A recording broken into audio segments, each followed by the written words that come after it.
You mentioned your brother, Clint, and we haven't talked about him yet. Right. And you were both child stars. How did your family deal with the two kids and the family acting? Well, it just kind of happened. My brother Clint started hanging around the Andy Griffith set, and the director, Bob Sweeney, one day just kind of recruited him. And Clint was wearing a cowboy hat and a toy gun, and they thought that was a cute character, and he became Leon, this kid that was always offering Barney Fife a peanut butter and jelly sandwich. I'm not sure he ever had a line of dialogue in the whole, but I think he did 6 or 7 episodes. And pretty soon, he was cast in a few TV series. One was called Baileys of Balboa with Paul Ford, and then he did Gentle Ben for a few years. My dad was also a regular on Gentle Ben and wrote a number of those episodes. And you appeared on that show. Yeah, I think I did a couple of them, and that was fun. And then Clint later did the Cowboys TV series, and he was later in we did a Gung Ho TV series. He's been in a few series, but mostly he's enjoyed in his adult life this kind of eclectic character actor's career that he's relished pretty much. And he's been in every single one of your movies? Oh, no, there are a lot of them he hasn't been in. Okay. I cast him whenever I can, but, you know, I do have a good luck charm. That's my wife, Cheryl. She's actually been in everything I've ever done, including the Super 8 days, because we met in high school. And at a certain point, I became very superstitious about making sure that she appears in at least, you know, she's at least identifiable in one frame. They don't have to be big cameos, but she's got to be in there. Okay, getting back to the TV movies, what was Major H Productions? It was a production company that I formed, and my dad was a sort of a principal in it as well, and I had this entertainment lawyer, Harry Sloan, who was the one who sort of taught me that you could go directly to the networks and develop ideas and make syndication deals and use the advances from syndication to offset the risk. And then there was another element to the business model that doesn't exist anymore, but if you could get an investment tax credit because of the risk that you were taking. So by guaranteeing the completion of a television movie to the network, you were taking on risk. And it was real risk. And I had one TV movie where I really didn't make a dime because I used up all my fees and all my back end and everything to try to finish the movie. What was the name of this agent? Did you say Harry Sloan. Okay. Harry Sloan. And it was a great model, and it was really edifying for me. And I took a lot of responsibility for my TV movies on a lot of levels, and it benefited me a great deal, you know, as I went on into my feature film career, because I had fiscal responsibility, I understood the deal mechanisms, I knew how to talk to executives, and I also knew when to take a risk and when to say, okay, well, this is you know, I'm now, this is worth it to me to ignore profitability and, you know, and put the best scene on film that I possibly can. What is the significance to Major H, the title of the Just film? Howard, just, you know, H for Howard. Okay. And, you know, and it was just, and I wanted to include my dad, and he was so inspiring to me in so many ways and had been so supportive in so many ways that, you know, that's kind of how I honored him as well. And the second TV movie you did was Through the Magic Pyramid? Through the Magic Pyramid was also a bit of a family affair. My dad wrote it, co-wrote it, and it was his idea. By then, Brandon Tartikoff was running the television movie business, and Brandon and I had a good rapport.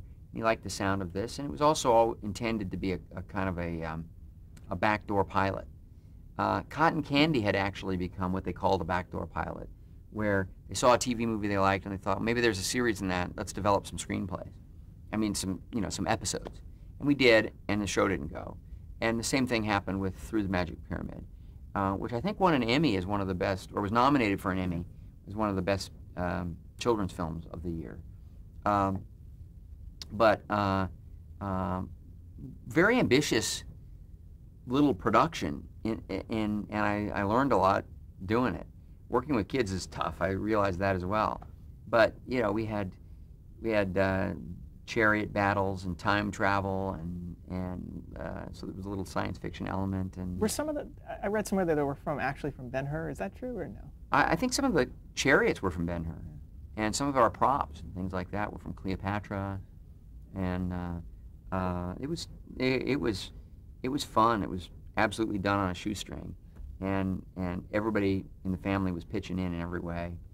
You know, Cheryl had a background in accounting, and so she was like the production accountant on some of these movies, and they were really, you know, they were little low budget adventures.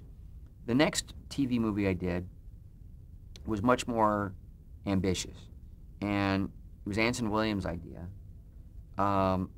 Nancy Sackett wrote it, and it was also Anson's idea to get General Electric involved. Oh wait, no, it wasn't. Who sponsored it? Oh no, it wasn't General Electric. It might have been a Hallmark. I'm not sure. We got a big sponsor. I'm forgetting who. And that was prestigious for us. And he really he thought we could get Bette Davis to play this part of this flight instructor. And it's a story of a you know, an elderly flight instructor who kind of grudgingly agrees to teach a paraplegic girl to fly. And it was a wonderful script by Nancy Sackett, and it really was the piece of film that helped convince studios that I could direct features, I think. Wasn't it groundbreaking in a way to cast an actually handicapped person at the time? Yeah, it was a kind of a controversial idea, and I was really proud of the network for supporting it, because Susie Gilstrap was the little girl that we found to play the part, and she was disabled, is disabled, confined to a wheelchair, and she auditioned and won the role, and NBC agreed to go with the idea.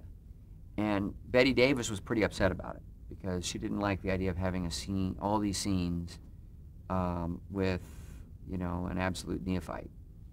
But, you know, we went back and forth on the subject, and I prevailed.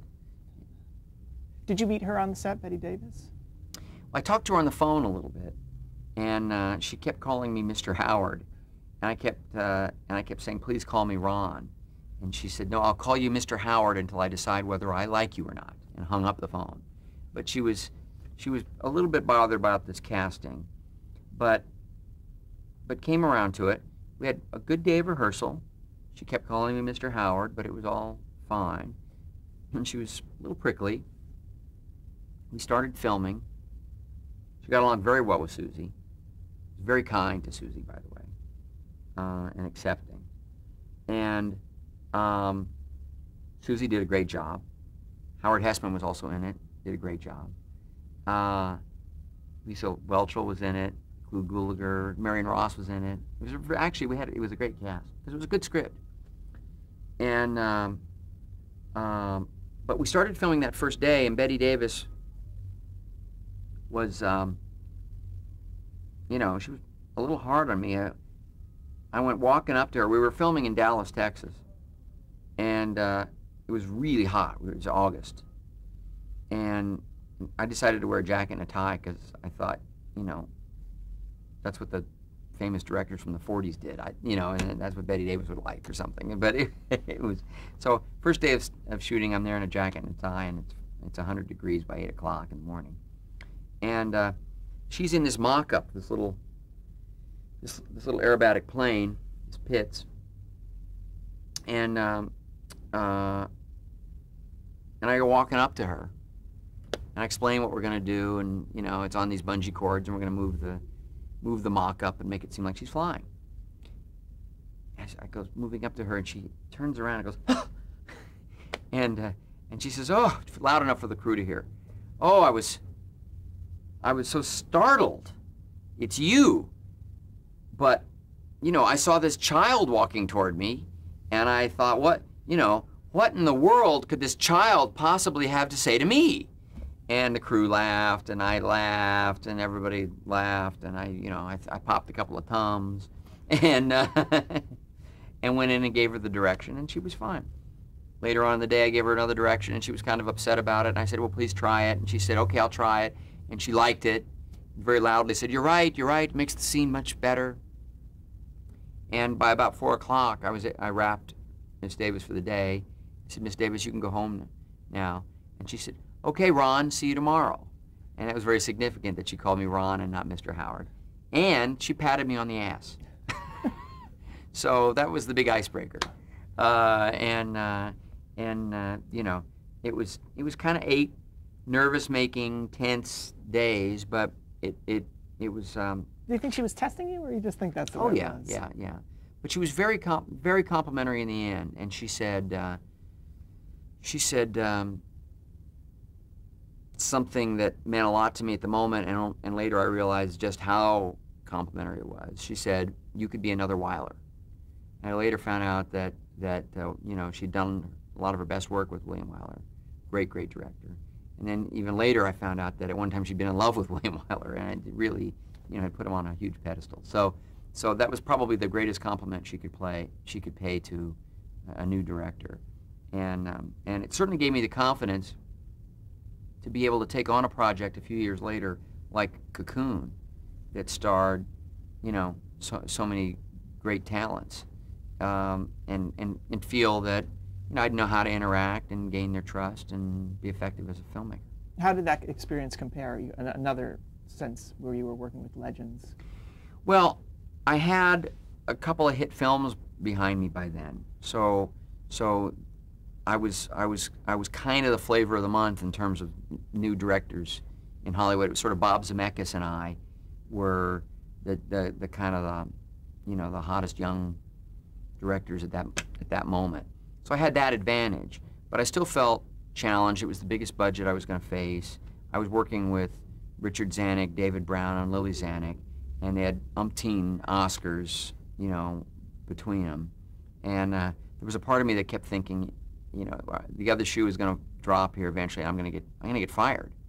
And it wound up being a great filmmaking experience, and really important step, because tonally it wasn't the broad middle of the road kind of comedy that Night Shift and Splash were. It was thematically more mature, even though it was it was clearly a mainstream entertainment, but there was a lot of dimension there in that story. It was really a great project to get to do, and I had a good time. And working with that ensemble? Fantastic. Challenging mostly in as much as everyone had a different acting style, and yet I really needed them to blend into something cohesive. You needed to believe in their existence together as friends. But you had Wilford Brimley, who was very improvisational and very modern, really, in his approach. Jack Gilford, who was, kind of more an old vaudevillian than anything else.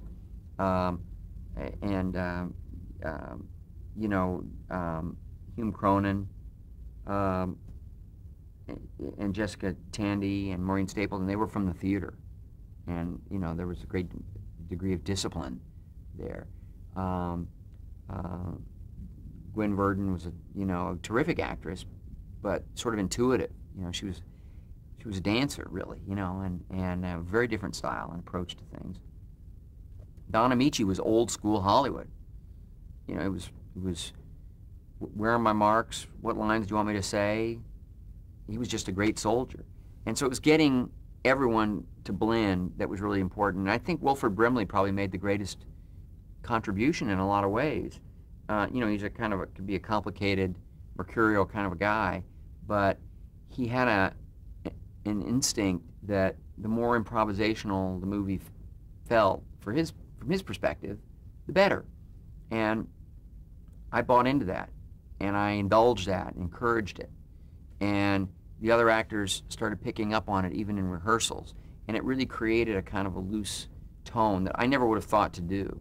And I thought Wilford Brimley really brought a lot to that movie and enhanced it. Going back to Skyward, how was that received?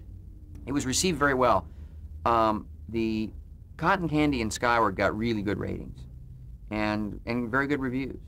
Through the Magic Pyramid was kind of they didn't quite know what to do with it. It skewed so young, and it probably wasn't quite TV movie material. It probably needed to be after-school special stuff instead, you know. So you know, it wound up kind of getting just shunted away and released in the summer or something. I don't remember what kind of ratings it got, but Skyward got very good reviews. You know, I don't think we were nominated for any Emmys, but we got a Humanitas Award for it, and it was thematically, it was respected. It got a lot of coverage. There was LA Times did a cover story on it in their TV guide, and things like that. A sequel came out of it? It was a pilot, actually, not so much a sequel. Again, it was the idea of possibly doing this as a television series, and I didn't direct it, but again, we did it in Texas, and I went down while we were shooting it, and you know, again, not almost all of my TV movies were tested as potential series, and none of them ever sold. Also, in the reverse, some of your feature films were developed as shows like Gung Ho and Parenthood. Can you talk a little bit about both of those projects? Yeah, Gung Ho was given a wonderful chance to emerge, and we cast Gedde Watanabe as the lead of the television series, and he'd been one of the leads along with Michael Keaton. Scott Bakula played the Michael Keaton part. It was a great cast, and we just, you know, the concept just, you know, they tried it, and it just didn't quite click, you know, but it was a really good effort. The Parenthood TV series was very frustrating for me because tonally, it never quite reflected what I wanted it to be and what Lowell Ganz and Babaloo Mandel wanted it to be, and so that, you know, that was always a bit of a disappointment for me. Again, a great cast, including Leonardo DiCaprio in the show, who was taking on the role that Joaquin Phoenix had played in the movie, and it was you know, it was really a good. Ed Begley was in it, and it was a good cast. But tonally, you know, I felt like it wasn't funny enough to me, and I was always pushing for broader comedy and bigger laughs. And did it get canceled, or did you? It got canceled. Okay. Yeah, it got canceled. And how did you come to meet Brian Grazer? Brian and I met in Deanne Barclay's office. He was producing TV movies, and on his own, he had also worked for a famous TV producer, Edgar J. Sherrick. And one day, Brian was leaving, and I was coming into a meeting, and Deanne Barclay said, "Do you guys know each other?" And I said, "No." And she said, "Well, you guys ought to know each other because you guys are going to run the business someday." So we talked for a second and didn't think about it anymore. A couple of years later, Brian reintroduced himself, and we realized that we were both the two youngest guys on the Paramount lot with offices. He was there developing TV movies for Paramount, and secretly developing feature ideas. And I was on the lot still doing Happy Days and running my TV production company out of the office that they were giving me. And we started talking, and he had ideas for movies, and one of them was about the Peppermint Twist Lounge, and we couldn't get that off the ground. But the next one was about these two guys running a prostitution ring out of the New York City morgue. And we called that Night Shift, and got Lowell Ganz and Babaloo Mandel, who from Happy Days, to come in and write it. And they wrote a great script, and it was their script that really propelled us into production at the Ladd Company. And you know, I'd had a lot of credibility through the TV movies and the Roger Corman movie, but I couldn't quite break through into the studio feature world. And the scripts that I was being offered were sort of these 70s gonzo, you know, drug-running comedies, and, you know, sort of Cheech and Chong ripoffs and stuff like that. And that's, you know, I didn't really want to push myself too much in that direction. But I definitely wanted to get into features. And Brian likewise had not been able to get produce a feature yet, but I could see instantly that he understood the system, and as he did and does, brilliantly, and we really hit it off. We're sort of different in a lot of ways, but like-minded in surprising ways, I think, in terms of our ambition, the kinds of movies we like and we want to make and be a part of, and our desire to make movies that can be memorable and reach an audience. It's just similar aesthetic, I suppose. How do you complement each other in a business sense? Well, Brian is a remarkable businessman with a deep understanding of the creative side of things, and there's a big creative aspect, of himself. He's written a lot of good ideas that turn into movies. His hobby is, he doesn't show it to anybody, but he's an artist. He loves music.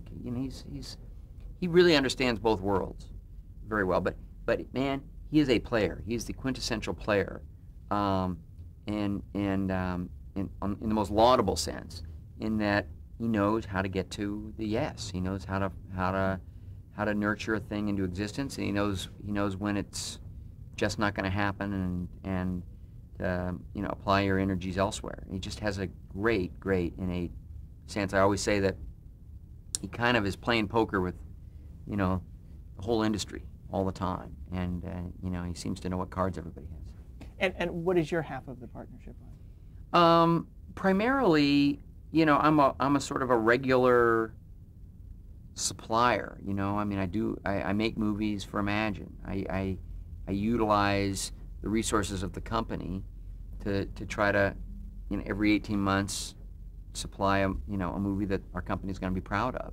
I consult on the other films. Brian and I talk regularly. Once in a while I'll come in and really roll up my sleeves and look at a cut or really be in a story conference, but I don't go to the sets on the other movies or take charge of our other films at all. Mainly it's almost more like a merger. I'm making as many films as I can.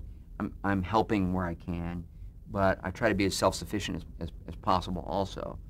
And Brian is really day to day running a company that tries to make a few movies a year and do films that studios are going to be glad they produced and audiences are going to be glad they went to see. For the purposes of this interview, we won't get into too many of the films, but I want to mention a few names and have you talk about working with them. Okay. Firstly, Tom Hanks, who you've worked with a few times. Can you talk about working with him? Yeah, I first met Tom Hanks because he was doing Bosom Buddies on the Paramount lot, and I had left the show, but he was a pretty good athlete, and is.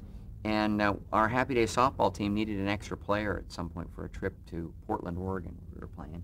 And Tom Hanks went along, and I remember sitting on the bus next to Tom and talking to him and meeting him there. But my assistant, Louisa Vellis, who I had also met at Paramount, she was working in the publicity department at the time, became my assistant, and she's been my assistant all these years. When we were doing Splash, she was the one that kept recommending Tom Hanks and saying, he'd be great in it. I love Bosom Buddies. It just got canceled. He had also done a guest shot on Happy Days. And when Louisa mentioned Tom Hanks, Lowell and Babalu said, yeah, oh man, he was great in this episode that we did of Happy Days, which I hadn't seen. But, Tom came in and won the role. So you were, in a way, taking a chance on casting him? Not commercially, yes. Creatively, not at all, because he came in and auditioned, and I could see that he just completely understood this character, the tone of the comedy that we were trying to do. He was a great fit. And I really appreciated that Disney Studios, in their first Touchstone production, was willing to commit to, a non-movie star in the lead. One of the recent actors you've been associated with is Russell Crowe. Can you talk a little bit about working with him? Yeah, Russell is a tremendous artist, as is Tom Hanks. I've been blessed to work with a number of real geniuses, and Russell has this mercurial quality. You know, he's you know, he can be moody and all those things, but he's got just you know, a great work ethic and wonderful taste, and he and I share a similar ambition for excellence, basically, and a sensibility too. We tend to agree. We tend to see the same destination creatively, and the same possibilities in the material that we've worked on together. And you know, he's remarkably detailed. He blends you know, a really masculine kind of energy with honest, unsentimental humanity. And this is kind of who Russell is innately, and it's a quality that he kind of finds in scenes that you sometimes wouldn't identify. I think it's one of the reasons that his characterizations are so textured and so engrossing, because, you know, he really finds the humanity in what he's doing. So it's a big collaboration when you work with him? Yeah, it's a collaboration in as much as there's a lot of trust, mutual trust. He doesn't tell me where to put the camera, and I try not to micromanage him. But he does take direction and sort of yearns for it in a way. And there's always a great creative dialogue. But I you know, when I'm working with somebody of that caliber, I really try to create an environment where it becomes as much a collaboration as possible. I may go all the way back to the Andy Griffith Show, where there was a kind of an openness, and everyone, including a little kid on the set, could raise their hand if they thought they saw a problem in the script, and it was safe. So I try to create that feeling of safety with the lead actors that I'm working with. And one other name from your movie days, acting days, is you worked with John Wayne on his last movie. Can you talk about working with him? Yeah, John Wayne, that was a fascinating experience because he and Don Siegel, the director, were not getting along very well. And I then knew I wanted to direct, and I was only a year or so away from, in fact, directing my first film. But I got along really well with both men, and and they kind of confided in me and their frustration at the working relationship that each was having with the other. It was very insightful, very useful to me. The thing that I always say to John Wayne fans is, and I say with all honesty, is that any fan who would meet him would not be disappointed. You know, he lived his life with a kind of a certainty, but an integrity and great work ethic, and really was there to serve the audience in a lot of ways, but was trying to get at a sort of honest truth that I think he really kind of developed that in his working with John Ford. But, you know, when in doubt, go with the simple, reserved truth and trust the audience. He was always talking about respecting the audience. Okay, we're at the end of our tape here, so we'll stop. Okay.